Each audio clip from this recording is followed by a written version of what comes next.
তো দ্বিতীয় ভিডিওটা ছিল এরকম, সেখানে হিন্দুদের ধর্মীয় বই ভগবত গীতার একটি ছবি দেওয়া ছিল এবং বলা হয়েছিল যে সম্প্রতি জানেন আপনারা ভারতে একটি বিমান ধ্বংস হয়ে গেছে। তো সেই বিমান ধ্বংস হওয়ার পরেও হিন্দুদের সেই ধর্মীয় বই অর্থাৎ ভগবত গীতা অক্ষত অবস্থায় রয়েছে। তো এরকম কোনো বিমান ধ্বংস হলে এবং সেখানে যদি আমাদের ধর্মীয় বই কোরআন অক্ষত থাকতো, তাহলে আমাদের মুসলিম ভাইরা কি করতো?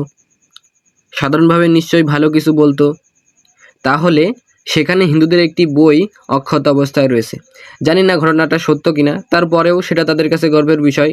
তো সেখানে আমাদের নাক গলানোর দরকারটাই বা কি? কী দরকার তাদের ধর্মীয় বিষয় নিয়ে বাড়াবাড়ি করার? তাদের ধর্মীয় বিষয় নিয়ে যদি আমরা বাড়াবাড়ি করি, তাহলে স্বাভাবিকভাবেই তারা আমাদের ধর্মীয় বিষয় নিয়েও বাড়াবাড়ি করবে। দেখলাম অনেক মুসলিম ভাই সেখানে লিখেছেন যে হিন্দুদের ওই ধর্মীয় বইয়ের কারণেই বিমানটি বিধ্বস্ত হয়েছে এবং অনেক লোক মারা গেছে। তাহলে কি বুঝলেন? আমি প্রথমে যে ভিডিওটা বলেছি সেই ভিডিওর উত্তরটা পেলেন তো?